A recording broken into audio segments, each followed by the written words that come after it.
सहनावतु सहनौ भुनक्तु सह वीर्यं करवावहै तेजस्विनावधीतमस्तु मा विद्विषावहै। ओम शांति शांति शांति। मीमांसा दर्शन की 121वीं कक्षा, मीमांसा दर्शन के द्वितीय अध्याय के चतुर्थ पाद का प्रथम अधिकरण हमने पीछे पूरा किया था। आज दूसरे अधिकरण को प्रारंभ करेंगे। तो पिछले में से किन्हीं को कुछ पूछना है तो पूछ सकते हैं। कुछ आचार्य जी 593 पृष्ठ पर 591। हाँ जी, भाष्य के नीचे से छठी पंक्ति। हाँ, यदि इयं वचन व्यक्तिस्य वाक्यस्य यावत् जीवम इति अनुवादो। एक मिनट, 593। हाँ, छठी पंक्ति। हाँ, यदि इयं वचन व्यक्तिस्य वाक्यस्य यावत् जीवम इति अनुवादो जुहोति यजति इति च विधानम। ये स्पष्ट नहीं है।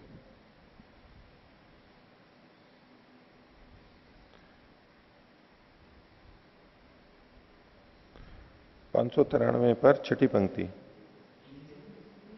नीचे से छठी पंक्ति, नीचे से। अच्छा, यदि इयं वचन व्यक्ति। तो पीछे इन्होंने कहा श्रुतिश्च प्रकरणात् बलीयसी, श्रुति जो है वो प्रकरण से बलवती है। अब कहा यदि ये वचन व्यक्ति वाक्य की ये वचन व्यक्ति हो। वचन व्यक्ति मतलब वाक्यार्थबोध। वचन यानी वाक्य जो प्रकट करना चाह रहा है, जो कहना चाह रहा है, अगर वो ये है तो कौन सी? यदि एवं वचन व्यक्ति वाक्य से, जो वचन व्यक्ति है उसको अब आगे बताया जा रहा है, इसी को बताया जा रहा है। या तो तीर का निशान लगा लीजिए, ये इसी की बात को बताया जा रहा है, ये वचन व्यक्ति क्या है, या तो विपरीत अल्प विराम में लीजिए।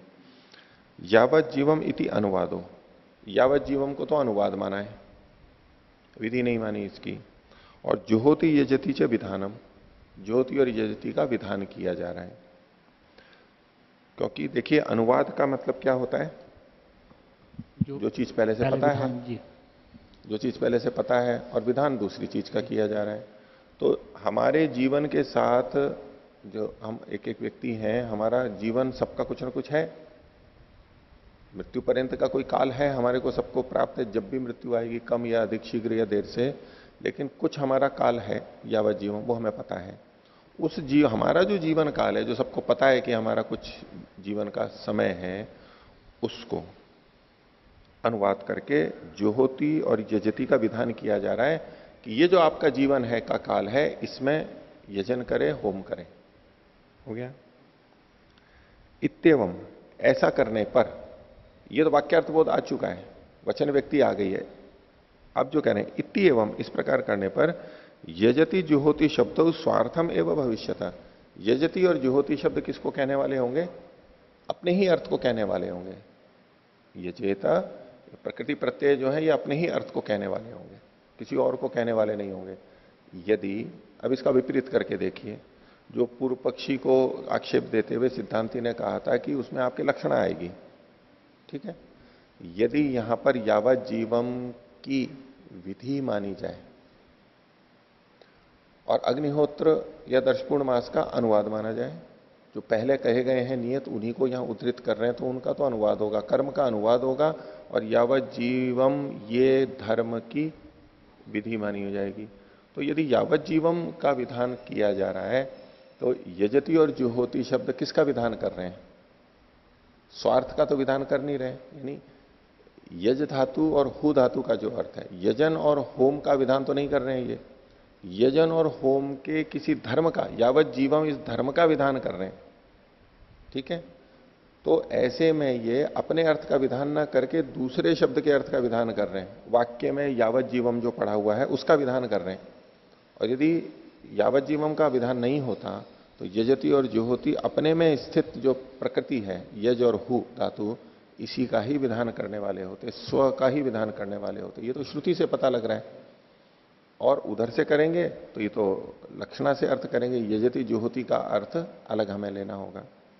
तो इसलिए इनका स्वार्थव एवं भविष्यते, अपने ही अर्थ को कहने वाले होंगे।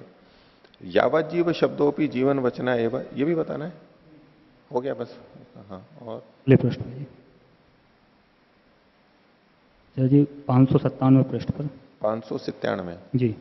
हाँ, ऊपर से पहली पंक्ति के अंतिम, पहली पंक्ति के अंत में, यदि पूर्वस्य होमस्य गुण विधि भवेत हाँ, स एव एक है पूर्व अग्नि होत्र होमो नित्य स्यात्। हाँ, तो यहाँ पर ये यदि काम में कर्म मानते हैं तो जब तब उनकी अनित्यता होगी, कैसा मानेंगे तब? काम में मानेंगे तो अनित्यता होगी, काम्य कर्म मानेंगे तो अनित्यता होगी, क्योंकि कामना अनित्य है। इन चीजों की कामना, यानी जो प्रत्यक्ष कामना हमारे को दिखाई देती है वो अनित्य है। कभी किसी चीज की कामना, कभी किसी चीज की कामना, ये अनित्य मानी जाएगी। कामना के अनित्य होने से ये कर्म भी अनित्य माना जाएगा। तो तू शब्दो अनवाचे इतश्च पश्याम कर्तुर्धर्मो नियमश्चोद्यते इति। यदि पूर्व से होम से गुण विधि भवेत, पहले जो होम कहा गया है उसी की ये गुण विधि मानी जाए तो स एव एक पूर्व अग्निहोत्र, तो वो एक ही अग्निहोत्र होगा जो पहले वाला है, ये नया तो है नहीं, ये भी वही है, एक ही है, तो वही एक अग्निहोत्र अनित्य हो जाएगा। क्यों अनित्य होगा? काम संयोगे न श्रुतः, कामना के साथ जुड़ा हुआ होने से जब ये कामना हो तो ऐसा करे तो ये अनित्यता का दोष आ जाएगा। तो एक ही को पहले नित्य कहा है, उसी को यहां पर अनित्य कह रहे हैं। तो नित्य और अनित्य दो विपरीत धर्म एक में नहीं रह सकते, इसलिए इसको भिन्न मानेंगे, ऐसा इनका कहना है। उस पक्ष में जब अग्निहोत्र या 10 पूर्णमास को का विधान मानते हैं, है? अग्निहोत्र और 10 पूर्णमास को विधान मानते हैं, विधि मानते हैं, तब उस पक्ष में होगा। जब इसकी विधि मानेंगे तो ये पृथक कर्म हो जाएगा। तो पहले वाला जो है वो अग्निहोत्र और 10 पूर्णमास वो तो नित्य होगा और ये अनित्य होगा, ऐसा मानेंगे। यानी दो तरह के माने गए, नित्य भी होते हैं और अनित्य भी होते हैं। नित्य वो हो गए जिन्होंने वचन लिया है कि हमारे को करना है और वो करते रहते हैं कर्तव्य कर्म की दृष्टि से, नित्य है, करना ही है। और बीच बीच में किसी विशेष प्रयोजन के लिए जब ये किए जाएंगे, कामना विशेष के लिए, तब वो काम्य कहलाएंगे। तो दोनों में भिन्नता हो गई।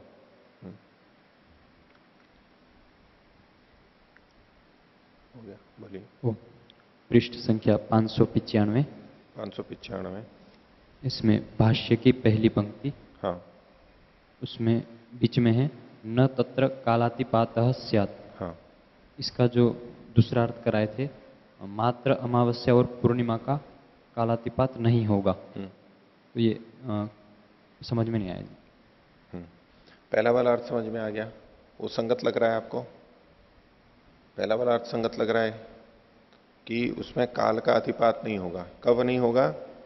कि जब इसको कर्म का धर्म ही मानेंगे तो जो प्रक्रांत सत्र है, प्रारंभ हो चुका है, यावत जीवन काले न परिसमाप्त है, पूरे जीवन काल में समाप्त होगा। और प्रारंभ किया है तो फिर समाप्त तो होना ही है, वो पूरे बीच में तो छोड़ेगा नहीं उसको, ठीक है। तो इसलिए उसमें काल का अतिपात नहीं होगा, इस दृष्टि से कथन है। लेकिन वहां प्रश्न ये उठ जाता है, जो पूरे जीवन काल में लगातार चलता रहे ना, उसमें ये प्रश्न उठ जाता है कि भाई काल का अतिपात तो वहां भी हो सकता है, कहीं ना कहीं छूटेगा, छूट सकता है नहीं, लगातार शुरू किया हुआ है वो भी छूट सकता है ना किसी भी कारण से। अनेक कारण हो सकते हैं, आकस्मिक कारण हो सकते हैं, बाधाएं हो सकती हैं जिससे वो छूट सकता है। तो काल का अतिपात तो वहां पर भी होगा। यदि कर्म का धर्म माने तब भी अतिपात तो हो सकता है ना, पूरा का पूरा मानेंगे तो हो सकता है ना। तो उन्होंने कहा कि न तत्र कालातिपात है स्यात्, उसमें तो काल का अतिपात होगा ही नहीं। क्यों नहीं होगा? कर्म का धर्म मानेंगे तब काल का अतिपात क्यों नहीं होगा? क्यों नहीं होगा काल का अतिपात? भाई वो भी तो किसी दिन अमावस्या है तो पूर्णिमा है, तो किसी दिन प्रथमा है, द्वितीया है, तृतीया है, वो तो हर दिन चल रहा है। तो किसी न किसी काल का अतिपात तो हो सकता है ना, वहां पर भी हो सकता है ना। लेकिन यहां लिखा है न तत्र कालातिपात स्यात्, तो कौन से काल का अतिपात नहीं होगा? तो जिन कालातिपात के लिए प्रायश्चित का है, ये जो अन्य कर्म का है, अनर्थकम अन्यत स्यात्, अन्यत मतलब क्या था यहां पर, तत्र अनर्थकम अन्यत स्यात् प्रायश्चित्तादि विधानम, प्रायश्चित आदि विधान है ये अनर्थक हो जाएंगे। और प्रायश्चित विधान किस चीज के लिए कहे गए थे, अपि हवा एष सर्वगा लोका चित्यते यो दशपूर्णमासी आदि दशपूर्णमासीम अमावस्याम व अतिपातयेत। दशपूर्णमासी तो है ही वो, और दशपूर्णमासी यदि अमावस्या और पूर्णिमा को छोड़ देता है, नहीं कर पाता है उस दिन, उन दिनों में नहीं कर पाता है, तो प्रायश्चित होगा। ठीक है, उन दिनों में नहीं कर पाता है तो प्रायश्चित होगा। ये संगति कब लगती है, जब दशपूर्णमास पूर्णमासी और अमावस्या को ही किए जाते हो। इनका अतिपात करके वो दूसरे दिन कर लेता है, एक एक दिन बाद में, 2 दिन बाद में, तो ये भी काल का अतिपात कहलाएगा। जिस दिन करना चाहिए, जिस समय करना चाहिए, वो ना करके अतिक्रमित काल में किया उसने, चूक गया वो। तो ये कब संभव है, ये काल का अतिपात 2 ही जगह हो सकता है, क्योंकि 2 ही काल उसके लिए निर्धारित है। यदि वो निरंतर कर रहा होता, जैसा कि पूर्व पक्षी मानता है, कर्म का धर्म माना जाए, तो ये पौर्णमासी अमावस्या व अतिपात, ये 2 अतिपात ही क्यों कहे गए यहां पर, न तत्र कालातिपात है, तब वहां पर इसी वचन में मात्र इन 2 का अतिपात ही नहीं कहा गया होता, किसी भी दिन का अतिपात हो सकता था उसमें। तो अगर लगातार करना है, कर्म का धर्म मानेंगे, तो इन्हीं 2 दिन का अतिपात क्यों कहा गया। अतिपात तो अन्य दिनों में भी हो सकता है ना। तो उस पक्ष में कर्म का धर्म मानने में मात्र इन 2 दिनों का अतिपात नहीं होता है, यानी अन्य दिनों में भी अतिपात हो सकता है। मात्र इन 2 का ही दिनों में अतिपात नहीं होता, अन्य दिनों में भी अतिपात हो सकता है। ये दूसरा वाला अर्थ मैंने दिया था, आई बात समझ में। और यदि इसको कर्ता का धर्म मानेंगे, तब अतिपात किस किस दिन होगा, पूर्णिमा और अमावस्या को ही होगा, पूर्णिमा अमावस्या को ही अतिपात होगा, क्योंकि बाकी दिनों में तो वो प्राप्ति ही नहीं है, इसलिए यहां 2 ही दिन का अतिपात लिखा गया। कर्म धर्म मानते तो ये 2 अतिपात ना होके किसी भी दिन अतिपात का कथन आना चाहिए था। इससे पता लगता है कि ये कर्म दशपूर्णमास, पूर्णिमा और अमावस्या को ही किए जाते हैं, और पूर्णिमा अमावस्या को ही किए जाते हैं, तो अब यावत जीवम कर्म का धर्म नहीं रहा, वो कर्ता का धर्म ही मानना पड़ेगा। इस तरह से इन्होंने ये लिंग दर्शन किया, यहां से संकेत निकाला, ये लिंग दर्शन कहलाएगा। हाँ, जो पूर्व पक्षी का जो मत है उसके अंदर कर्म का धर्म मान रहे, कर्म का धर्म मान रहे हैं, तो उसमें जो पूर्णिमा की और अमावस्या का होती है वो प्रतिदिन दी जाएगी, ऐसा कह रहे? ऐसा लगेगा और क्या, क्योंकि उतने उस काल में लगातार दशपूर्ण मास का संयोग बना रहना चाहिए। दशपूर्ण मास कर्म का संयोग पूरे काल तक बना हुआ रहना चाहिए, उस काल को छोड़ नहीं सकता है वो। तो संयोग कब बना रह सकता है, जब वो प्रतिपदा, द्वितीया, तृतीया इन सब में कर रहा हो, तो काल का संयोग लगातार बना रहेगा। अगर वो उसका कर्म का धर्म मानते हुए भी केवल पूर्णमासी अमावस्या को ही करता है, तो फिर तो कर्म का धर्म कहां हुआ, फिर तो कर्ता का ही धर्म मान के चलेंगे ना। ऐसा दूसरा प्रश्न है पृष्ठ संख्या 598। हाँ, इसमें भाष्य की दूसरी पंक्ति, हाँ, सो अनारभ्यार्थ प्रतिज्ञातः स्यात्, इसमें कह रहे कि जो 1 मिनट रुको, 598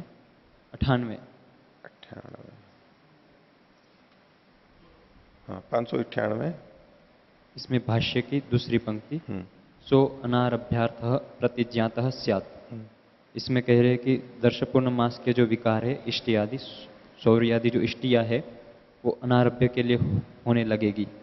तो ये समझ में नहीं आया कैसे। देखो, अनारभ्य का मतलब है जिसको किया नहीं जा सकता है, करने के अयोग्य। करने के अयोग्य क्यों होगी, क्योंकि इन्होंने कहा कि दशपूर्ण मास विकारा सौरदेवपी यावत जीवम अभ्यसितव्य भवेयु सो अनारभ्यार्थ प्रतिज्ञाता स्यात्, क्योंकि दशपूर्ण मास को तो यावत जीवन करना ही है उनको।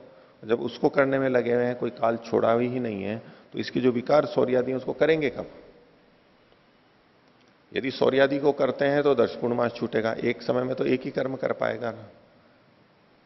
तो दर्शपूर्ण मास को यावत जीवन यानी हर काल से जोड़ करके किया जाएगा, तो सौर्य आदि जो विकार कर्म कहे गए उनको तो कोई अवसर ही नहीं मिलेगा, कभी कर ही नहीं सकता है वो, ये दोष आ जाएगा, यानी वो किए नहीं जा सकते।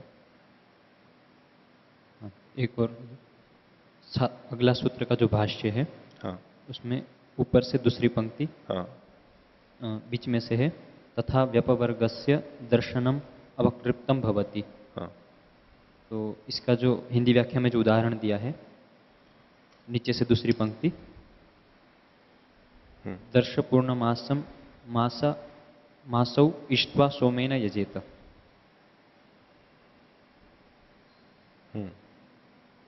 ये उदाहरण तो पहले आ चुका था चौथे सूत्र में।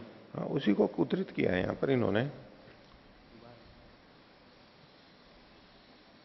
कर्तुस्तु धर्म नियमात काल शास्त्रम निमित्तम स्यात्, ये तो हो गया। अब ये तथा करके उसको कहते हैं, बस केवल उद्धृत कर रहे हैं यहां पर, सूत्र से सीधा जुड़ा हुआ नहीं है, कि जो व्यपवर्ग है इसका दर्शन जो वचन मिल रहा है वो भी अवक्लिप्त होता है, यानी संगत हो जाता है। वो क्या है वो तो पहले आ ही चुका है, उसको यहां नहीं बताया। दर्शपूर्ण मासो इष्टवा सोमेने यजेत है, तो दर्शपूर्ण मास की समाप्ति यहां पर कही गई है ना, समापन है, तो व्यपवर्ग मतलब इसकी समाप्ति का, इसकी संगति भी यहां पर हो जाती है, समाप्ति संगत होती है इस पक्ष में। हाँ, तो जो इससे जो संस्कृत भाष्य में हाँ, जो अंतिम पंक्ति कही 7वें सूत्र में, हाँ, तस्मात् कर्तृधर्मो नियमः चोद्यते, तो ये हेतु दिखा रहे। हेतु तो तस्मात् कर्तृधर्मो नियम चोद्यते, ये पीछे जो सारे कारण बताए गए उसके ये तो अंतिम निष्कर्ष रूप में कहा जा रहा है। ये केवल इसी सूत्र का उपसंहार नहीं है, ये पीछे के सब सूत्रों का और वो सब करके तस्मात ये सब हेतु दिखा रहे हैं।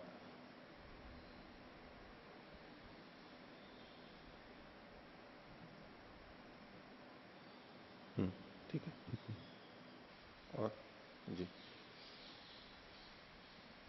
पृष्ठ संख्या 92 उत्तर 500 593 92 592 द्विनवति, हाँ 592।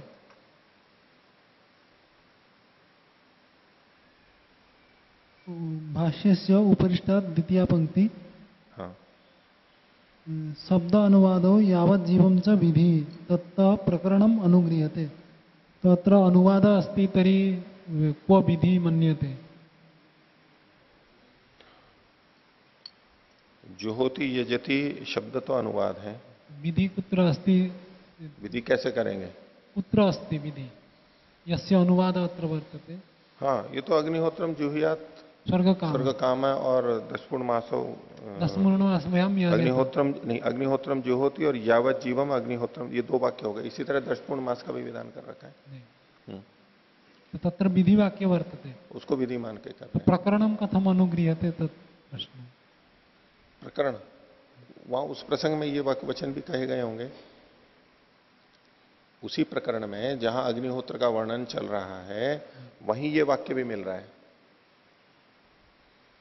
अग्निहोत्र के प्रकरण में ही यावत जीवम अग्निहोत्रम जो होती ये मिल रहा है, तो उस दृष्टि से इसने देखा कि अग्निहोत्र का तो अनुवाद है और यावत जीवम की यहां पर विधि की जा रही है। प्रकरणम अनुगृह्यते अर्थात तस्मिन् एव प्रकरणे वर्तते, उसी प्रकरण में है। हाँ, अग्रे एक प्रश्न, जरामर्य सत्र विषये चर्चा भवति। जरामर्य सत्र, तो तत्र जरया विमुच्यते मृत्युना वा विमुच्यते, परंतु असक्तो विमुच्यते है? असक्तो विमुच्यते न एतद् उपपद्यते, अन्यत्रापि ब्राह्मण ग्रंथे आगच्छति। स अंतेवासिना जुहुयात, स ब्रह्मणा परिकृता अथवा क्षीरो होता जुहुयात। ठीक है, तो ये कर सकते हैं। अशक्त के लिए भी वो दोनों बातें हैं, नहीं स्वयं नहीं करेगा, दूसरे के माध्यम से अगर करवा सकता है तो। पुनः जरया विमुच्यते कथम संगति भवेत्, दोनों बातें संगत है ना। उसके लिए अनिवार्य नहीं रहा, वो वृद्ध हो गया, वो नहीं करेगा तो नहीं करेगा, अब दूसरे से वो करवा भी नहीं सकता, ये बात जोड़ करके रखिए। और अगर कोई वृद्धावस्था के कारण से स्वयं नहीं कर पा रहा है और दूसरे से करवा सकता है तो वहां करवा लेगा। लेकिन उसके लिए अनिवार्य नहीं है कि वो करवाए ही, छूट तो सकता है। वो जो करवा सकता है वो दूसरों से करवा लेगा। असक्त विमुच्यते ऐसा वाक्य, एतद वाक्यम तो असमीचीनम भवति। अशक्तः विमुच्यते, न एतद न उपपद्यते। अशक्तः मतलब दूसरे से करवाए, वो एक दृष्टि हो सकती है, किसी शाखा के अंदर उस तरह का भी वर्णन हो सकता है। नहीं तो कहा भाई इन दो चीजों के कारण आप छूट जाओगे। मृत्यु के तो कोई बात ही नहीं है, बुढ़ापे में आप छूट जाओगे, वहां थोड़ा अधिक दृढ़ता होगी कि नहीं, अशक्त आप हो तो भी छूटोगे नहीं, अशक्त है तो आप दूसरे से करवाओ। जी। तो लेकिन वहां पर दूसरे से करवाने की शक्ति तो है उसकी, वो करवा लेगा। और वृद्धावस्था का मतलब हम ये लेंगे कि अब वो दूसरे से भी नहीं करवा सकता, धन आदि भी नहीं है उसके पास में, दूसरे से करवाने के लिए धन तो चाहिए। अब वृद्धावस्था मतलब जीर्ण का हो गया तो शरीर से भी जीर्ण हो गया, धन आदि की दृष्टि से भी क्षीण हो गया, तो नहीं करवा सकता, तो छूट गया वो। संपूर्ण असक्त ऐसा ही लेना चाहिए। या तो शाखांतर मानेंगे, भाई वो शाखा वाले ऐसा मानते हैं, ये ऐसा मानते हैं। अग्रिमे पृष्ठे 593, हाँ, उपरिष्ठात् तृतीया पंक्ति, दूसरी पंक्ति। तदेतत् प्रदोषो परिसमाप्तिम अग्निहोत्रम अनभ्यस्य न शक्यते यावत् जीवत कालेन कर्तुम।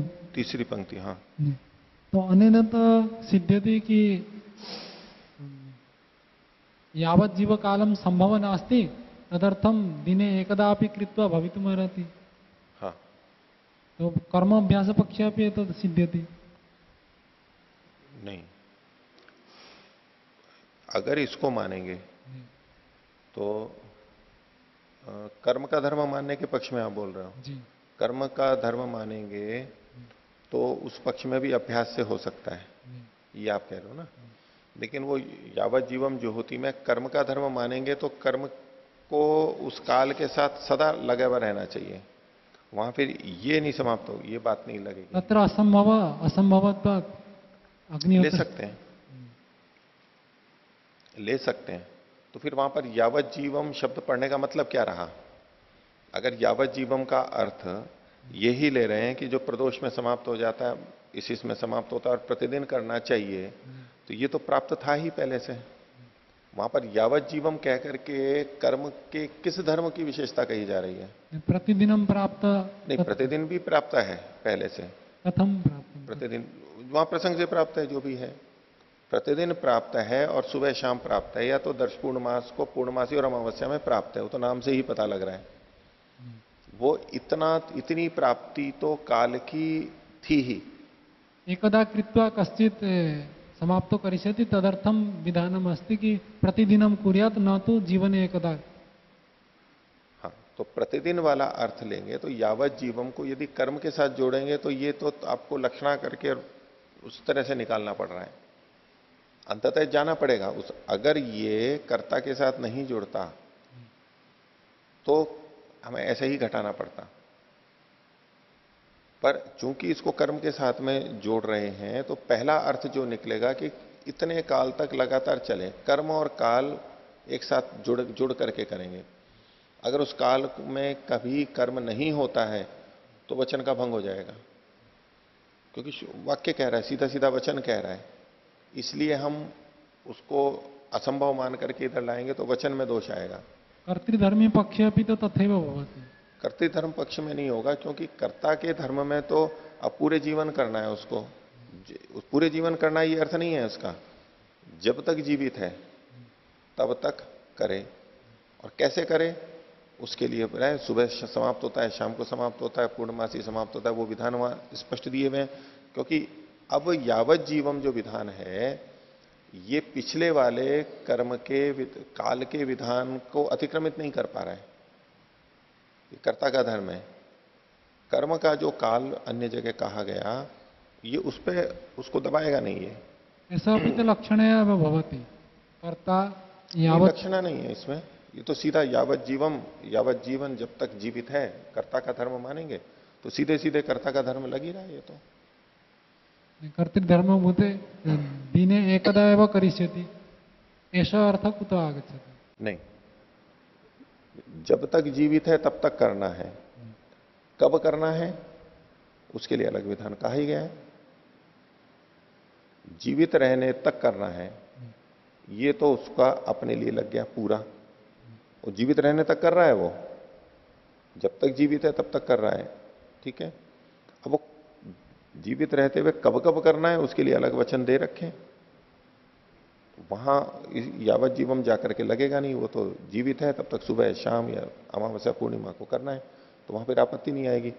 कर्म के साथ में अगर यावत जीवम जोड़ रहा है तो उनको बाधित करके ये लगातार करना प्राप्त होगा। अन्य वाक्य से यदि विधानम अस्ति तो कर्म धर्म पक्षे किमर्थम बाधा भविष्यति। अगर ऐसा करें तो यहां पर यावत जीवम पढ़ना व्यर्थ हो रहा है। वो तो अर्थतः ही प्राप्त है, इन्होंने लिखा ना अर्थ प्राप्तम ही तत्न विधातव्यम शब्द है ना, ये जो वचन दिया है ना कि अगर आप यही अर्थ करना चाहते हो तो यावत जीवम कर्म के साथ में कि पूरे जीवन भर करना है, वो तो अर्थ से भी प्राप्त है, वैसे ही तात्पर्य से प्राप्त है। यहां विधान करने की क्या आवश्यकता है आपको?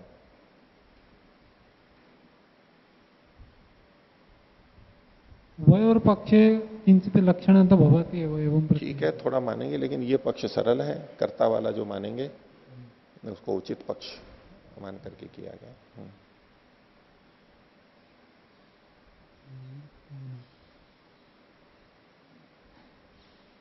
अत्र पंचमी पंक्ति उपरिष्टात्, इसी पृष्ठ पर 5वीं पंक्ति। हाँ, यदि उच्येत जीवन कालस्य एकदेशे अपि, एकदेशस्य किं तात्पर्यं जीवने एकदा एव अथवा अन्य कश्चित्। एक बार कहें नहीं तो बार बार जैसे भी है।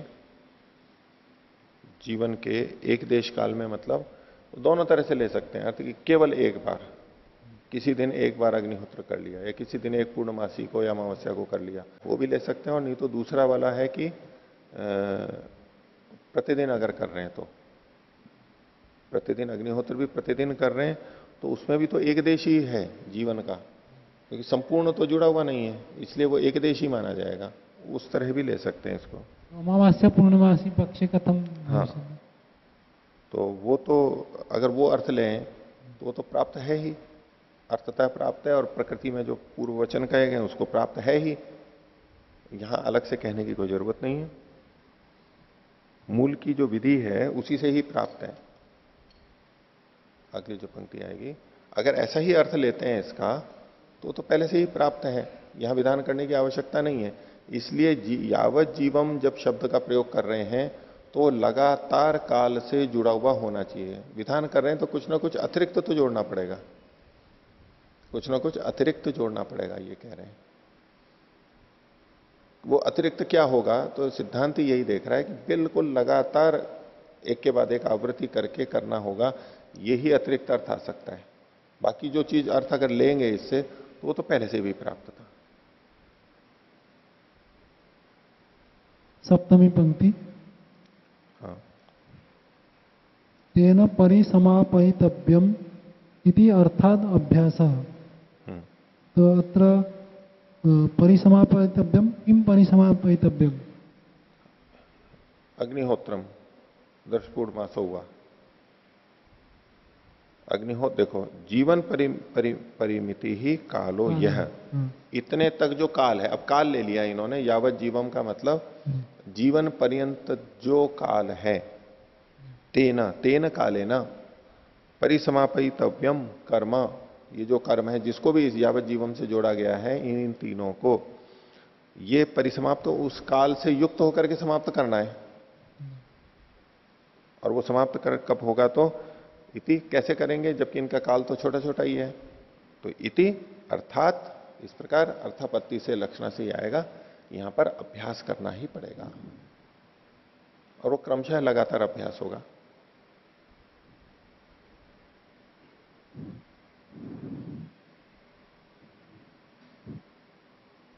और कोई तो नहीं? ठीक है, बोलो। आचार्य जी, सिद्धांत जो पक्ष है उसमें जो इन्होंने बताया कि यावत जीवनम अग्निहोत्रम जो होती, तो अगर इसमें प्रकृति में अगर इस विषय में देखेंगे हम, तो जैसा कि अभी आपने बताया कि वहाँ पर ऐसा है कि प्रातः भी करे, सायं भी करे और प्रतिदिन भी करे। अगर ये वाला अगर अर्थ अगर प्रकृति से लेंगे तो फिर यावत जीवन यहाँ पर जो आया है कि जितना जब तक मतलब जब तक जीवे तब तक करे, तो उसकी आवश्यकता ही नहीं है, क्योंकि प्रतिदिन भी कहती है और सुबह शाम भी कहती है। प्रकृति में ये कोई नियम नहीं किए, ये कुछ बताया नहीं गया ना, ये सुबह करना चाहिए, ये शाम को करना चाहिए, इतना बताया गया है बस। तो कोई उसको बीच में करके भी छोड़ सकता है, कुछ काल करके भी छोड़ सकता है, तो उसकी नियतता को बताने के लिए ये विशेष कथन हो गया है। पूरे जीवन करना चाहिए, विशेषता बता दी, नहीं तो सुबह शाम होते हैं इतना मात्र प्राप्त हो रहा है, तो काल कर्ता के साथ में जोड़ दिया इन्होंने अतिरिक्त चीज। हाँ जी, दूसरा जी, यहाँ पे जो कर्म जो पक्ष है, पूर्व पक्ष जो है, उसमें काम्य कर्म उसको कैसे मान रहे हैं वो स्पष्ट नहीं हुआ। इच्छा लिखी भी है यहां पर, इस दृष्टि से इन्होंने ये कह रहे हैं यहां। पृष्ठ संख्या 596 में है। हाँ, नहीं वो ठीक है।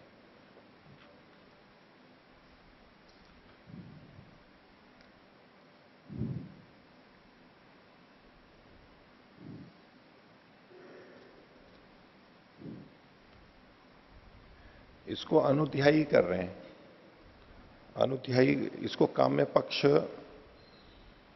जब इसको कर्म का धर्म मानेंगे यावत जीवन को, तो ये उन लोगों के साथ घटेगा जो इन कर्मों को करना प्रारंभ करते हैं, तो भी करो तो पूरे जीवन करना, कर्म के साथ में जब जुड़ेगा। लेकिन हर व्यक्ति को जीवन भर करना है, ये तो इससे नहीं निकल के आया। यदि यावत जीवन को कर्म के साथ में जोड़ेंगे तो कर्ता के साथ तो जुड़ा नहीं यावत जीवन, वो कभी भी कर सकता है, 1 साल कर सकता है, 1 महीने कर सकता है, और केवल करके छोड़ सकता है, इत्यादि बातें जो है। तो जब कर्म का धर्म मानेंगे तो कर्ता वहां पर मुक्त हो रहा है, उसको अपनी इच्छा अनुसार करेगा, तो काम्य कर्म हो जाएगा वो। और यदि कर्ता के साथ में जोड़ देंगे तो ये तो नियत बनेगा, और प्रकृति में नियति कहा गया है, इस दृष्टि से इसको ले सकते हैं। और अनुध्यायी वाली जो बात है इन्होंने कही, अनियत अगर होगा तब तो ये अनुध्यायी वाली बात ही नहीं घटेगी। अनुध्यायी होता ही तब है जब निश्चित होगा वो कर्म, इसलिए वो था तो नियत ही। तो जो नियत भाग है वो नियम पक्ष में ही हो सकता है, काम्य पक्ष में तो नहीं हो सकता है, ये ऐसा मान के कह रहे हैं। इन्होंने जो लिखा ना, कर्म धर्मे च काम्यम अग्निहोत्रं च दर्शपूर्णमासौ च, या काम्यम मतलब तो यहाँ अभ्यास वाला ही अर्थ लेते हुए किया, इसमें संगति लगानी पड़ती है, ये जो सीधे सीधे नहीं आता है, ये पंक्ति से नहीं आता है। तो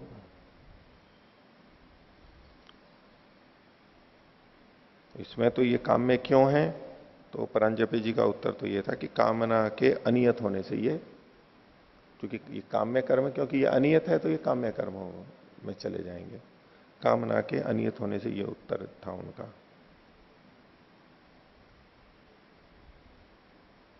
मतलब जी, हम जो अब तक देख करके आ रहे हैं कि जो काम्य कर्म वो होते हैं कि जिनमें एक विशेष कामना से युक्त होकर के किए जाते हैं, वो ठीक तो है। उससे थोड़ा सा भिन्न दृष्टि से यहाँ पर काम्य कर्म के लिए वो कामना भी, उस कामना से भी जुड़ करके काम्य कर्म होता है। दूसरे ढंग से इसमें यूं भी लेते हैं कि जो नित्य कर्म है उसके अभ्यास का कथन तो व्यर्थ है। जो नित्य कर्म है उनके अभ्यास का कथन तो व्यर्थ है, क्योंकि वो तो नित्य कहे गए हैं, तो अभ्यास है ही उनका, अभ्यास का कथन करने की उनकी आवश्यकता नहीं है। लेकिन यहां अभ्यास का कथन यावत जीवम जो कहा जा रहा है, ये तभी उपपन्न होगा संगत जब ये अनित्य होगा, काम्य होगा, अनित्य नहीं काम्य होगा। जब काम्य होगा तो अनित्य मानेंगे, जब काम्य कर्म होगा तो काम्य कर्म में यावत जीविकता, यावत जीवम नहीं घटता है। कोई चाहे तो यावत जीवन करे, चाहे तो ना करे, काम्य कर्म जब मानेंगे तो। लेकिन इसमें यावत जीविकता का कथन नित्य कर्म में तो होता नहीं है, तो ये घटेगा काम्य में ही, क्योंकि वहां यावत जीवन को, धर्म को बताने की आवश्यकता थी कि कोई इसको पहले ना छोड़ दे। तो काम्य कर्म होते हुए भी यावत जीविकता यहां पर कही गई है। ऐसी भी एक संगति इसमें देखी जाती है। हाँ, चले आगे। हाँ, जो काम्य पक्ष है उसमें कर्म को प्रारंभ करने के बाद बीच में छोड़ सकते हैं? वो छोड़ने के लिए नहीं है यहां पर। जो भी करे तो यावत जीवन करे, अब छोड़ नहीं सकता है उसको। जो भी करे इस रूप में तो काम्यता आ गई वहां पर कि चाहे तो करे चाहे तो नहीं करे। काम्यता कुछ तो देखनी पड़ेगी, स्वतंत्रता, लेकिन यावत जीव भी लिखा हुआ है, तो जो भी करे वो जीवन पर्यंत करे, ये तात्पर्य निकलेगा। और अगर नित्य पक्ष मानेंगे तो यावत जीवन अग्निहोत्र कर्म करे पुरुष, जब तक जिए जीवित है वो पुरुष तब तक अग्निहोत्र करे। अब इसमें काम्यता नहीं रही। हाँ, तो जो जिसको कामना है वो प्रारंभ करेगा तो उसके लिए तो नियत हो गया होती है, तो फिर अनुध्यायंती तो बन जाएगा उस स्थिति में। हाँ, नहीं तो उसके अंदर इनका यह कहना है कि काम्य में, ये तो इस विधान से आया ना, इस विधान से आया कि इसके बाद में जो ये दो बातें लिखी इन्होंने कि अग्निहोत्र तो कर लिया लेकिन दर्शपूर्ण मास नहीं कर रहा है वो, वहां तो इन दोनों को नियत कर्म माना गया है। अब मान लो इसमें क्या लिखा है, आहित अग्निर्वा एष सन अग्निहोत्रम जो होती, अग्निहोत्र तो कर लिया और अब दर्शपूर्ण मास नहीं कर रहा है वो, तो दर्शपूर्ण मास को काम्य पक्ष में होगा, उसने नहीं शुरू किया। काम्य पक्ष में अगर शुरू करेगा तब यावत जीवन करना होता, लेकिन किसी ने केवल अग्निहोत्र को किया काम्य के मान के, उसको तो यावत जीवन कर रहा है, लेकिन दर्शपूर्ण मास को नहीं कर रहा है वो, क्योंकि काम्य है, उसने नहीं शुरू किया। शुरू करता तो यावत जीवन चलता, लेकिन उसने शुरू नहीं किया दर्शपूर्ण मास को, केवल अग्निहोत्र कर रहा है, तो वो अनुध्यायी कर रहा है। अनुध्यायी तो तभी हो सकता है जब दर्शपूर्ण मास भी नियत होता, करना ही होता है, तब अनुध्यायी करता। काम्य पक्ष में ये नहीं घटेगा। हाँ, सिद्धांत पक्षे किम भवति नित्य कर्म कथम भवति यदा अग्निहोत्रम जुहुयात् स्वर्ग काम तथा स्वर्ग काम वर्तते, तो सिद्धांत पक्षे किम भवति कथम? सिद्धांत पक्ष में वो स्वर्ग काम है जो लिखा हुआ है, या तो ये वचन उस जगह का नहीं होना चाहिए, बिना इसके स्वर्ग काम है क्या होगा। एक संभावना व्यक्त करके कर रहा हूं, जो तो शास्त्र में वहां क्या लिखा हुआ है उसके आधार पर अंतिम निर्णय होगा, मैं केवल संभावना में बोल रहा हूं। या तो वो इस प्रसंग का नहीं होगा, यदि स्वर्ग काम शब्द लिखा है और उसी के आधार पर हम कामना का निर्धारण करें तब तो ये भी काम्य कर्म बन जाएगा। ठीक है, दूसरे पक्ष में बोल रहा हूं कि यदि इसको नित्य कर्म मानते हुए भी वहां स्वर्ग काम है लिखा हुआ है, तो कामना तो है ये, लेकिन स्वर्ग की कामना, एक सुख की कामना ऐसी है जो कि सभी को सदा रहती है। अब कामनाएं दो तरह की हो जाएंगी, एक वो कामना जो सबको सदा रहती है, और कुछ कामनाएं जो कि तात्कालिक भिन्न भिन्न हमारी होती रहती है। दो तरह की कामना हो जाएंगी वहां पर। ठीक है, तो स्वर्ग कामना को हम नित्य कामना मानते हुए इस कर्म को नित्य मान लेंगे कि स्वर्ग काम, यद्यपि काम शब्द वहां पर पड़ा हुआ है, लेकिन चूंकि ये कामना तो हमेशा रहती है, इसलिए स्वर्ग काम शब्द होते हुए भी ये अनित्य नहीं होगा, नित्य ही होगा। ये दूसरी संगति हो सकती है। 98 पृष्ठे, पृष्ठ संख्या 98। हाँ, 89, 589। हाँ, 98। ओह, 98। हाँ, 598। नीचे अधस्तात् तृतीया पंक्ति, नीचे से तीसरी पंक्ति। हाँ, तत्र प्रयोगे परिसमाप्तम कर्म हाँ, तथा व्यपवर्गस्य दर्शनम अवक्लिप्तम भवति। व्यपवर्गस्य दर्शनम विषय तो चतुर्थे सूत्रे वर्णितम अस्ति, पुनः अत्र तस्य पुनः वही पूछा था इन्होंने, उन्होंने यही प्रश्न कहा था, इसकी आवृत्ति करके कही है कि वहां कहा गया था, ये यहां संगत होता है। व्यपवर्ग की बात जो चौथे सूत्र में कही गई थी, व्यपवर्गंच दर्शयति, व्यपवर्ग भी वहां पर कहा गया है, तो बस ठीक है। बोले इस प्रकार करने पर ही हर प्रयोग में उसकी समाप्ति होती है। तत्र प्रयोगे परिसमाप्तम कर्म, प्रयोग में कर्म समाप्त होता है, तो साथ में उल्लेखित कर दिया है, तो ये व्यपवर्ग वाला दर्शन यहां पर संगत होता है। कोई नई बात नहीं कही जा रही है, उसी को केवल पुष्टि के लिए लिख दिया है। हाँ, ठीक है, तो आगे देखिए, पृष्ठ संख्या 599, अधिकरण दूसरा, मीमांसा दर्शन के द्वितीय अध्याय का चौथा पाठ। शीर्षक है सर्वशाखा प्रत्ययिक कर्मताधिकरणम। सर्वशाखा मतलब सभी शाखाओं का, भिन्न भिन्न जो शाखाएं हैं उसमें भिन्न भिन्न शाखाओं में जो कर्म किए जाते हैं उनकी एक कर्मता है, समान कर्म है। एक कर्म है मतलब समान कर्म है। इस शाखा में अग्निहोत्र कहा गया, दूसरी शाखा में अग्निहोत्र कहा गया, तीसरी शाखा में अग्निहोत्र कहा गया, तो ये जो वहां से ज्ञान हो रहा है वो सब एक ही है, भिन्न भिन्न नहीं है। एक पक्ष है कि सब शाखाओं में जो ये कर्म कहे गए वो सब अलग अलग स्वतंत्र हैं। इनका सिद्धांत क्या है कि जितनी भी शाखाएं हैं उनमें जो ये कर्म कहे गए वो सब एक ही है, समान है, वो एक ही कर्म कहा जा रहा है। ठीक है, भाष्य देखिए, यह शाखांतराणी उदाहरणम। यहां पर शाखांतराणी कर्माणी, भिन्न भिन्न शाखाओं में जो कर्म कहे गए हैं वो उदाहरण के रूप में दिए जा रहे हैं। कैसे? उन कर्मों को क्या कहा जाता है? काठकम, कालापकम, पैप्पलादकम इत्यवमादिनी। तो काठक, ऋषियों के नाम से ग्रंथ लिखे गए हैं, ग्रंथों के नाम हैं, उसमें जो कर्म कहे गए हैं उनको काठक, कालापक और पैप्पलाद, ये जो नाम दिए गए हैं, इन कर्मों के अलग अलग नाम हैं। तो इसमें संदेह है किम एकस्याम शाखाएं, ये सब अलग अलग शाखाएं, काठक शाखा, कालापक शाखा और पैप्पलाद, ये अलग अलग शाखाएं, इनके कर्म अलग अलग हैं। तो तत्र संदेह है किम एकस्याम शाखायाम यत कर्म अग्निहोत्रादि श्रूयते, जो एक एक किसी एक शाखा में जो अग्निहोत्र आदि कर्म पढ़े गए हैं, सुने जाते हैं वहां लिखे हुए, तत्शाकांतरे पुनः श्रूयमाणम भिद्येत तस्मात्, वही कर्म भिन्न शाखाओं में सुना जाता हुआ यानी कहा जाता हुआ उससे वो भिन्न हो जाए, उतना भिद्येत, अथवा ये भिन्न कर्म नहीं हो। एक कर्म भेद की दृष्टि से ही कथन है, पीछे भी कर्म भेद की बात चल रही थी, वही यहां पर है। प्रथम अधिकरण में एक अलग ढंग से बात जो दिखाई दे रही थी, इसीलिए इन्होंने चर्चा उठाई थी कि यहां पर कर्म भेद का प्रसंग चल रहा है, तो यहां ये कर्तृधर्म और कर्म धर्म की बात क्यों चला दी गई है, तो उसका समाधान इन्होंने प्रयोग के आधार पर किया। तो कर्म भेद की ही बात है।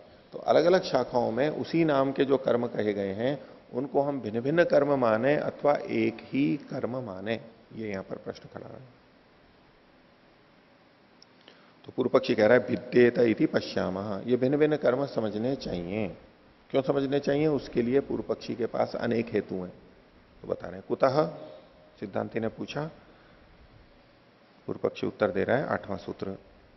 इसमें अलग अलग शब्द इन्होंने लिए हैं कारण के रूप में, उसको एक एक करके लेते जाते हैं। इनके बीच में चाहे तो आप अल्प विराम लगा सकते हैं, और वैसे आगे भाष्य से भी स्पष्ट हो जाता है।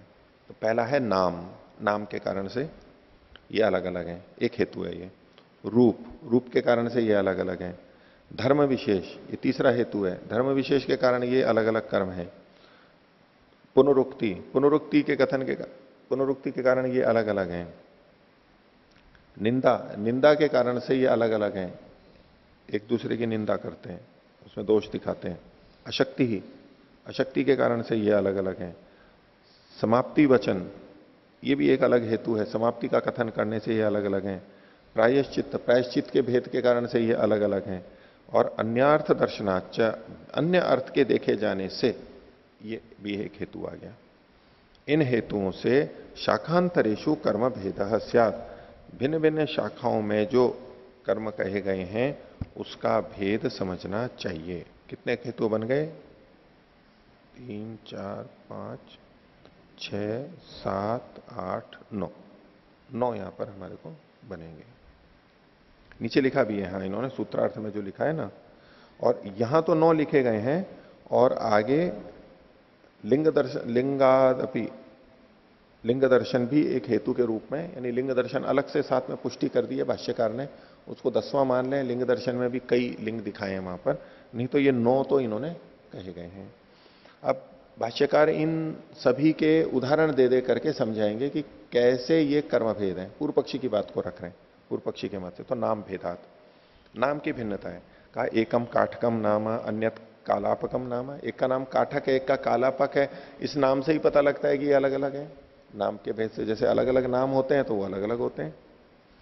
एवं नाम भेदात भेदा, नाम के भेद होने से ये भिन्न भिन्न है। सिद्धांति कह रहा है ननु ग्रंथ नाम है तत्, ये तो बोले ग्रंथों के नाम है, कर्म के नाम थोड़ा है। तो पूर्व पक्षी कहता है सत्यम, ठीक है ये ग्रंथ के नाम है, लेकिन कर्मणाम अपि ब्रूम, अपि इति ब्रूम, ये कर्म के नाम है, ये भी हम कह रहे हैं, कर्म के भी नाम है, मैं ये कह रहा हूं। ग्रंथ के नाम है उसका निषेध थोड़ा ना कर रहा हूं मैं, तो कर्म के भी नाम है ये। कर्म भी अपि एवं आदि नाम सामानाधिकरण्यम एक विभक्तित्वंच इति, कर्मों के साथ भी इनका समानाधिकरण्य होता है कि जिसको काठक कहते हैं ये भी वहीं पर ही है, और इनमें विभक्ति भी समान है, इसलिए इनको इस नाम से कहा जाता है, कर्म को भी इन नामों से कहा जाता है। तो नाम के भेद से कर्म भी भेद होना चाहिए, पहला हेतु। दूसरा रूप भेदाच्च, बोले इनके स्वरूप में भी भिन्नता है, कर्म बिल्कुल एक जैसे नहीं है, कुछ कुछ भिन्नता भी है। कैसे? एकस्याम शाखायाम, एक शाखा में ये कहते हैं अग्निशोमियम एकादश कपालम आमनंती, अग्निशोम देवता वाला जो है इसको 11 कपाल का बोलते हैं। और दूसरे में क्या लिखा? एकस्याम द्वादश कपाल कम, वहां पर 12 कपाल का लिखा हुआ है। तो ये एकादश कपाल और द्वादश कपाल, ये रूप का भेद हो गया। इसलिए भी एवं भिन्न रूपम कथम एवं न कर्मांतरम भविष्यति, भिन्न भिन्न रूप वाला है तो भिन्न कर्म क्यों नहीं होगा, ये अलग अलग होगा। आगे धर्म विशेषाच, विशेष धर्मों का साथ में कथन किए जाने से, कैसे? उसके कई उदाहरण दिए हैं। कारीरी वाक्यानि अधियाना तैत्तिरीया भूमौ भोजनम आचरंती, कारीरी एक इष्टि है, और उस इष्टि से संबंधित जो वाक्य हैं उनको पढ़ते हुए, उस शास्त्र को पढ़ते हुए तैत्तिरीय शाखा वाले भूमि पर भोजन को करते हैं। उसका जब अध्ययन करते हैं तो भूमि पर बैठ करके भोजन करते हैं। अपरे शाकिनो ना आचरंती, दूसरी शाखा वाले उसको पढ़ते समय भूमि पे भोजन नहीं करते, दूसरे ढंग से भोजन करते हैं। और कैसे भोजन करेंगे? पट्टे पे ऊंचा बैठ करके, जो भी है। एक है कि आसन पे बैठे हैं तो भी ऊपर हो गया, हम आसन पे बैठने को भी भूमि पे बैठ के भोजन करना कहते हैं, लेकिन एक भूमि का बैठने का मतलब वो साक्षात भूमि भी हो सकती है। तो दूसरी शाखा वाले ऐसा नहीं कहते हैं, तो ये धर्म का भेद हो गया। और तथा अग्निम अधियाना केचित उपाध्याय से उदकुंभान आहरंती, अग्नि का अध्ययन करते हुए, अग्नि चयन का, कुछ शाखा वाले उपाध्याय के घड़ों में पानी लाने को कहते हैं। उस काल में उपाध्याय के घड़ों में पानी भर भर के लाए, वैसे नहीं लाते होंगे, इस समय लाते होंगे। अपरे ना दूसरे इस समय में उपाध्याय के घड़ों को भर भर करके नहीं लाते। आगे अश्वमेधम अधियाना केचित अश्वस्य घासम आहरंती अपरेना, जब अश्वमेध याग का अध्ययन करते हैं तो कुछ लोग घोड़े की घास को भी लेकर के आते हैं। वास्तव में घोड़े की घास भी लानी होती है, घोड़ा जिस घास को खाता है, और दूसरे नहीं लाते, क्योंकि घोड़ा तो है नहीं वहां साक्षात, केवल पढ़ ही तो रहे हैं। लेकिन एक शाखा वाले घास को लेके आते हैं, एक शाखा वाले घास को नहीं लेके आते हैं, धर्म का भेद है। आगे परे अन्यम धर्मम आचरंती, और दूसरे इसकी जगह कुछ और धर्म का आचरण करते हैं, भिन्न धर्म करते हैं, ये धर्म नहीं करते या अन्य धर्म का आचरण करते हैं, ये धर्म का भेद हो गया। धर्म विशेषाच, धर्म के विशेष होने से। आगे अश्वघासादेह एकम उपकारम आकांक्षन्ति अश्वमेधादि, अश्वमेध आदि के अध्ययन करते समय कुछ लोग अश्व की घास के का उपकारक, उसको उपकारक मानते हैं। अश्व घास के उपकार को मानते हैं। उपकार तो होता है जो दूसरे की सहायता करता है, उपकार, और दूसरा होता है उपकारी।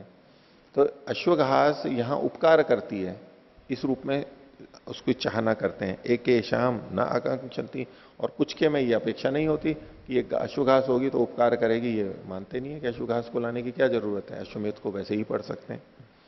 तो स एव एक कथम न आकांक्षेता, यदि वो एक ही होते तो कोई तो आकांक्षा करता है अश्वघास की, कोई नहीं करता है, ऐसा कैसे हो सकता है? कथम वा अन्यत आकांक्षितुम अर्हति, अथवा कोई अन्य की आकांक्षा करता हो, अन्य धर्म लेता हो, ये कैसे हो सकता है? समान ही होना चाहिए। अतो गम्यते अन्यत इति, इससे जाना जाता है कि ये सब कर्म अलग अलग है। अश्वमेध भी अलग अलग जगह पढ़ा है तो वो अलग अलग है। आगे तीसरे में 602वें पृष्ठ पर पुनरुक्ति प्रसंगाच, पुनरुक्ति का भी दोष आने लगेगा यदि हम इनको एक ही कर्म मानेंगे तो।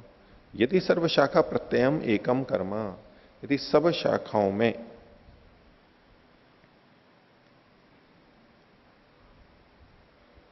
सब शाखाओं में यदि समान ही मानेंगे, इनसे जो ज्ञान हो रहा है हमारे को वो एक ही मानेंगे, तो प्रत्यय का मतलब है जाना हुआ। सब शाखाओं में जाना हुआ कर्म एक ही है तो प्रत्यय ज्ञान को बोलते हैं सर्व शाखा प्रत्ययम। सब शाखाओं में जाना गया कर्म यदि एक ही होवे तो एकस्याम शाखायाम विहितस्य कर्मणा शाखांतरे वचनम पुनरुक्तम अनर्थकम स्यात्। तो फिर उसी का दूसरी शाखा में जो कथन किया गया है वो अनर्थक और पुनरुक्त हो जाएगा, दोष युक्त होगा। न तो भेद पक्षे ऐसा दोषो अस्ति। जब हम इन कर्मों का भेद मानते हैं इस पक्ष में तो कोई दोष आएगा नहीं, क्योंकि अलग अलग हैं तो पुनरुक्ति कहलाएगी नहीं, अलग अलग का कथन हो रहा है। तस्मादपि कर्म भेद, इसलिए भी कर्म भेद समझना चाहिए। आगे देखिए निंदा वचनाच, और वहां पर कुछ कर्मों की अलग अलग शाखाओं में जो थोड़े अलग अलग ढंग से किए गए हैं उसकी निंदा भी की गई है। कैसे? तो प्रातः प्रातः अनृतम ते वदंती, ये लोग सुबह सुबह झूठ बोल देते हैं। ऐसा बोलते हैं ना झूठ बोलने वाले, बोले सुबह सुबह ही झूठ बोल रहा है, सुबह सुबह झूठ बोल रहे हैं, मतलब सुबह तो झूठ नहीं बोलना चाहिए भाई दिन में बोले तो थोड़ा चल जाता है भाई, ठीक है, लेकिन सुबह सुबह जो भगवान की भक्ति का काल है, शांति का काल है, सात्विक काल है, उसमें भी झूठ बोल रहे हो। तो कहना है कि प्रातः प्रातः अनृतम ते वदंती पुरोदया जुह्वती, ये अग्निहोत्रम, जो अग्निहोत्र को सूर्योदय से पहले करते हैं वो सुबह सुबह झूठ बोलते हैं। अग्निहोत्र को यदि सूर्योदय से पहले कर दे तो ये निंदा वचन हो गया। अब वैसे कोई झूठ बोलना नहीं है, लेकिन क्या झूठ होता है वो तो आगे बता रहे हैं, लेकिन वो झूठ बोलते हैं। कैसे? दिवा कीर्त्यम अधिवा कीर्तयंत, दिन में जिसका कथन किया गया है उसको बिना दिन वाली स्थिति में बोलते हुए, जिस वचन को दिन में बोला जाना चाहिए उसको बिना दिन के बोल रहे हैं। तो अभी सूर्योदय हो जाता फिर इस कर्म को करते तब तो दिन में कीर्तन योग्य हो जाता। वो वचन क्या है? सूर्यो ज्योतिर, सूर्यो ज्योतिर्ज्योति सूर्य स्वाहा। तो ये तो सूर्य उगने पे ही तो कहा जाएगा। अब जब सूर्योदय के पहले ही यज्ञ कर रहे हैं तो भी क्या बोलेंगे? वो सूर्यो ज्योतिर्ज्योति यही बोलेंगे। तो सूर्य तो है ही नहीं, उसको ज्योति कहां से कह रहे हैं? वो तो सुबह सुबह झूठ बोल रहे हैं। तो दिवा कीर्त्यम अधिवा कीर्तयंत सूर्यो ज्योतिर, न के ऊपर रेफ लगा लेना, सूर्यो ज्योतिर न तदा ज्योतिर ऐशाम, तब सूर्य इनकी ज्योति होती ही नहीं है। उस समय जिस समय बोल रहे हो सूर्य मेरी ज्योति है, तो उस समय तो सूर्य ज्योति के रूप में है ही नहीं, अभी तो अग्नि है। तो इसलिए वो उनका कथन ठीक नहीं होगा, झूठ बोलते हैं। इति केचित शाकिनो अनुदित होमम निंदंती, कुछ शाखा वाले अग्निहोत्र अनुदित होम को, यानी जब सूर्य उगा नहीं है तब जो अग्निहोत्र किया जाता है उसकी निंदा करते हैं। अर्थात ये लोग क्या करते हैं? ये लोग उदित जो होती, उदित सूर्य के उदय होने पर अग्निहोत्र करते हैं। तो आप कह सकते हैं सूर्य ज्योति, सूर्य हमारी ज्योति है, प्रकाशक है, तो ये सत्य बोल रहे हैं। अच्छा, अपरे पुनर् उदितम होमम निंदंती, कुछ लोग जो उदित होम है सूर्योदय होने पे करते हैं उसकी निंदा करते हैं। दूसरी शाखा वाले क्या कहते हैं? अथ अतिथये प्रद्रुताय अन्नम आहारे युहु तात्रिक तद यद उदिते जुह्वती, जो सूर्योदय के होने पर होम करते हैं वो कैसे करते हैं? जैसे कि अतिथि आया और चला गया, अतिथि चला गया और अब अतिथि के लिए भोजन दे रहे हैं। अतिथि के लिए भोजन कब लिया जाता है? अतिथि के आने से पहले से तैयारी की जाती है। तो बोले हम उसके लिए आहुति देते हैं। ये हैं अनुदित जुहोती वाले, सूर्योदय से पहले वाले। भाई सूर्य अभी उगा नहीं है, उगे होने वाला है, उससे पहले हम उसके लिए आहुति दे रहे हैं। तो अतिथि के तो आने से पहले ही ये प्रस्तुत रखा जाता है। अब बोले अब सूर्य तो उग गया, उग करके चला गया और अब आप वहां पर उसके लिए कर रहे हो, तो अतिथि चला गया और फिर आपके उसके लिए कुछ कर रहे हो, तो ये भी निंदा वचन हो गया। तो दोनों ने एक दूसरे की निंदा कर दी। तो इससे सर्व शाखा प्रत्यय विरुद्धम, अगर सब शाखाओं का ज्ञान एक ही माना जाए तो ये परस्पर विरुद्ध होगा। न तो कर्म भेदे तस्मादपि भेद इति, अगर इसको कर्म भेद मान लिया जाए, उदित जो होती अलग अग्निहोत्र है, अनुदित जो होती अलग अग्निहोत्र है, तो कोई भेद नहीं है। और भिन्न भिन्न मानते हुए एक दूसरे की निंदा कर सकते हैं। यदि एक ही कर्म है तो फिर निंदा किस बात की कर रहे हैं? तो एक ही हो जाएगा, इसलिए भी अलग अलग है। आगे कहा अशक्तेश्च, और बोले असमर्थ होने से ये सब जने इन कर्मों को कर भी नहीं सकते अगर सब शाखाओं का मान लिया जाए तो। कैसे? न शक्नुयु खलवपि सर्व शाखा प्रत्ययम उपसंहर्तुम, अलग अलग शाखाओं में जो अलग अलग बातें कही गई हैं उन सब का उपसंहार करके एक साथ प्रयोग कर भी नहीं सकते। यदि वो सब एक ही कर्म है तो सब शाखाओं की वो सब बातें वहां पर आ जाएंगी, वो कर नहीं सकते। तत्र अनारभ्यो अर्थो विधीयते इति प्रतिज्ञातम भवेत। तो वहां जो प्रतिज्ञाएं यानी वचन कहे गए हैं वो अनारभ्य अर्थ का विधान माना जाएगा, जिसको नहीं कर सकते ऐसे कर्म का विधान माना जाएगा, अशक्य का उपदेश हो जाएगा। शक्यंतु कर्म भेदे, और अगर इसको कर्म भेद मान लिया जाए तो उन सबको कर सकते हैं। जब इस शाखा का कर रहे हैं तो इससे संबंधित किया, उस शाखा कर रहे हैं तो उस नए कर्म को कर रहे हैं तो अलग कर लिया। यदि एक ही कर्म माना जाए तो जहां जहां जो जो अतिरिक्त चीजें हैं वो सब एक ही जगह आ जाएंगी, और एक ही जगह आ जाएंगी तो सबको कर नहीं सकते एक साथ, वहां पर भेद आ जाएगा। तो शक्यंतु कर्म भेदे अतः कर्म भेद, इसलिए इसको कर्म भेद मानना चाहिए। आगे कहा समाप्ति वचनाच, समाप्ति का वचन होने से भी, तो असमाप्ते अपि समाप्तेर वचनम भवती, असमाप्ति में भी समाप्ति का वचन कहीं कहीं कहा गया है। कैसे? केचिद आहु, किसने कहा, दू है हु कर लेना। अत्र अस्माकम अग्नि परिसमाप्यते इति, हमारी अग्नि यानी अग्नि का चयन ये यहां पर समाप्त हो गया है। अपरे अन्य परिसमाप्ति व्यपदिशंति, दूसरी शाखा वाले भिन्न समय में उसकी समाप्ति कहते हैं। तो तद एक कर्मत्वे नोपपद्यते, दो अलग अलग जगह समाप्ति एक ही कर्म के होने पर नहीं हो सकती। नहीं तदेव तत्र च परिसमाप्यते अन्यत्र च, अगर एक ही कर्म माना जाए तो यहां भी समाप्त हो रहा है और वहां दूसरी जगह भी समाप्त हो रहा है, ऐसा तो कहा नहीं जा सकता। भेदे तो युक्तम, यदि भिन्न भिन्न कर्म माने जाएंगे तो कह देंगे ये यहां समाप्त होता है वो वहां, तस्मात भेदायति, इसलिए इसमें भेद है, ये कर्मों में भेद है। तो ये कुछ तो हेतु इन्होंने बताए, हमने देखे, और जो कहें वो आगे देखेंगे। आज का पाठ इतना ही रखते हैं। प्रणव।